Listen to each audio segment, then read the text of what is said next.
Seu José Batista trabalha desde a década de 60 com a cana-de-açúcar. Ele sabe que o bagaço queimado durante a época da moagem significa energia. Afinal de contas, ele é o supervisor da caldeira da usina. Mas o que ele não sabe é que essa mesma energia gerada há tantos anos pode render dinheiro estrangeiro. O senhor disser que há um bom tempo a empresa vem ganhando dinheiro da Inglaterra porque queima o bagaço da cana. Eu não sou sabedor. O que é que o senhor acha disso? Eu acho meio estranho. A conversa meio, né? Até meio esquisita, né? Isso é coisa, não sei se chega aí no na minha estrada, o caminho, não sei, né? Entendeu?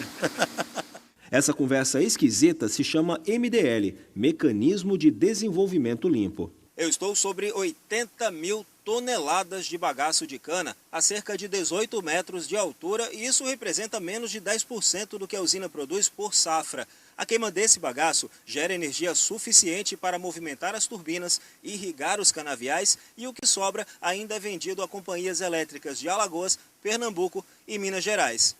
Mas o mais importante é que essa é uma energia limpa, que não afeta o meio ambiente e ainda rende dinheiro com a venda dos créditos de carbono. Crédito de carbono é como são chamados os certificados emitidos com a redução dos gases de efeito estufa, responsáveis pelo aquecimento global. Ele é uma espécie de moeda que tem o dióxido de carbono como referência. Cada tonelada de CO2 não lançada na atmosfera equivale a um crédito que pode ser negociado no mercado internacional. É uma espécie de bolsa de valores. Mas para entrar nesse mercado é preciso desenvolver projetos ambientais e receber a aprovação de entidades reconhecidas pela Organização das Nações Unidas, a ONU. Em Alagoas, negociar créditos de carbono ainda é novidade. Apenas a usina Coruripe fatura com a venda dos certificados e começou faz pouco tempo. O gestor de contratos e um dos responsáveis pela implantação do projeto conta que, no início, tudo foi motivo de chacota. Quando a gente comentava que estava trabalhando no projeto de crédito de carbono, o pessoal dizia que a gente acreditava em Papai Noel, em Coelhinho da Páscoa.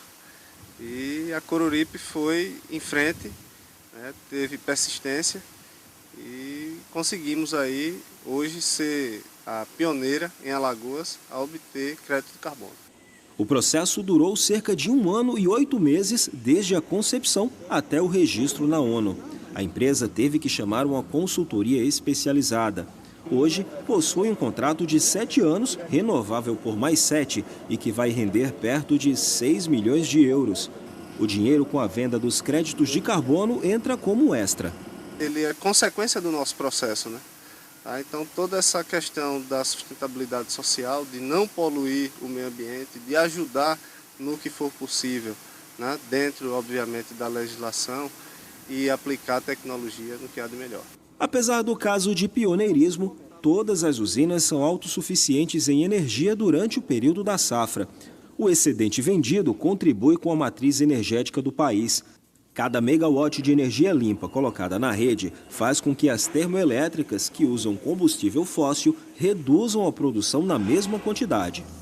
No Brasil, a maioria dos projetos de MDL está na produção de energia renovável. Um filão que, de acordo com a pesquisadora, pode ser expandido ainda mais no estado, já que a economia gira em torno do setor sucroalcooleiro.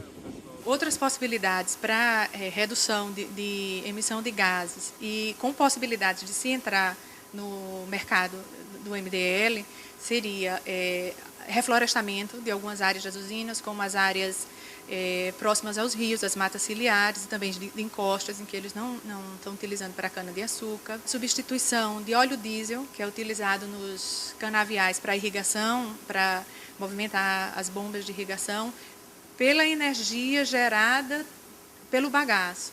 Então, quer dizer, eles vão ter o custo de fazer o quê? Transportar essa energia da usina para o campo e os motores de irrigação serem acionados com essa energia e não com óleo diesel que viria de fontes fósseis.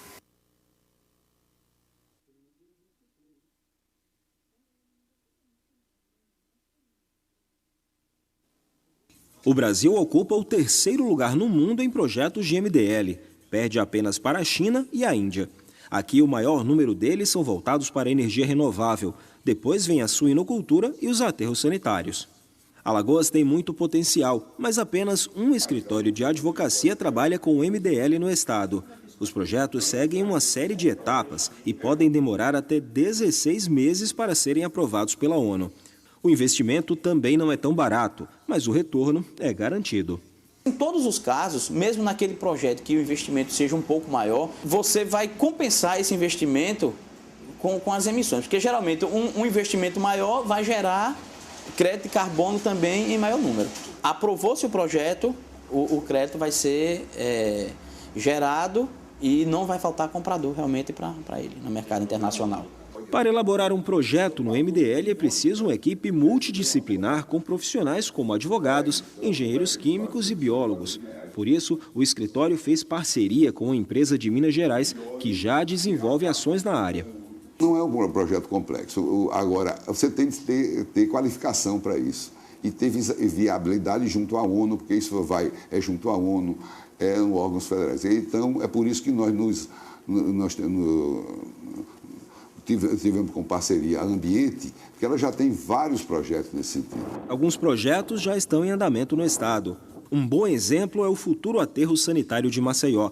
Quando ficar pronta, a obra deve gerar dinheiro aos cofres públicos. A quantia será direcionada para a limpeza urbana. Isso já acontece em outros aterros do Brasil, como o dos Bandeirantes em São Paulo. A questão da venda de créditos de carbono foi uma das exigências no processo de licitação para a empresa vencedora. O mesmo também será feito no atual lixão de Maceió. Com 42 anos de existência, o local é uma fonte abundante de um gás bem poluente. Haverá primeiro um loteamento da área do lixão inicialmente, para saber em cada lote quanto normal metro cúbico de gás tem. Esse gás é drenado, posteriormente ele é exaurido para uma unidade de reaproveitamento desse gás ou a venda de crédito de carbono, e está sendo desenvolvido pela empresa vencedora do certame licitatório. A outra parte diz respeito ao aterro, que também terá o mesmo procedimento. A partir do 3º ou 4º mês já se começa a ter um volume de gás. Esse gás também será processado da mesma forma, crédito de carbono e reaproveitamento de algum equipamento. Seu Atanásio sabe bem disso. Depois de uma vida toda trabalhando em lixões pelo Brasil, ele aprendeu um bocado sobre o metano. E se deixar o lixo por uns 2 ou 3 anos sem botar outro em cima, se ele tiver 10 metros de altura, depois vai ficar com 7, 5, 6. Ele vai decompondo, né? Aí vai gerando gás. E a decomposição vai se transformando em gás. Você sabia que esse gás pode render dinheiro também? E muito, dinheiro do muito. Agora só depende de extrair, né? Pode ser bom para a natureza e para a humanidade, que vai, além de ter uma fonte de renda, vai ter mais combustível, né? A falta de acesso à informação impede o maior ingresso de Alagoas no MDL. Franklin trabalha há 22 anos com suinocultura. Ele já ouviu falar na venda de crédito de carbono e sabe que isso pode ser uma fonte de renda extra no orçamento. Quer ingressar nesse mercado, só não sabe como. Eu não estou ainda a par, já tive algum conhecimento, já li alguma coisa, mas não tenho realmente detalhe nem contatos diretos de algumas pessoas. Eu tive ultimamente no Espírito Santo e nós temos através dos suinocultores de lá que também já estão um pouco mais avançados na construção do biodigestor e eles vão mandar para mim as informações das empresas que já trabalham na montagem desse biodigestor. O biodigestor que Franklin fala é um aparelho que queima o metano gerado pelas fezes dos animais e o transforma em energia limpa. Na granja, mais de 1 tonelada de esterco é produzida por dia e já existe todo um processo de descarte ecologicamente correto desses dejetos depois que são lavados dos galpões. O biodigestor ele funciona muito parecido com a estrutura que já tem em funcionamento aqui através da lagoa de decantação. Só que ele evita que a gente faça inicialmente a separação do sólido do líquido. Todo o sólido líquido ele é conduzido para uma lagoa que tem uma cobertura de um tipo de um plástico aí apropriado e após um determinado tempo, em torno de 4, 5 meses, depende do volume de dejetos, esse biodigestor ele é secado, o líquido vai para uma lagoa de decantação e o sólido é tirado. Muitos suinocultores vendem e outros aproveitam na sua própria estrutura de fazenda. E hoje nós temos que aproveitar tudo que for de diminuir a poluição e ao mesmo tempo gerar receita para a granja. Mas nem todo mundo compartilha desse pensamento. De acordo com o advogado, tanto o Brasil quanto Alagoas poderiam estar melhor colocados no MDL, mas ainda faltam barreiras a serem rompidas. nós temos 350 processos em andamento aqui no Brasil.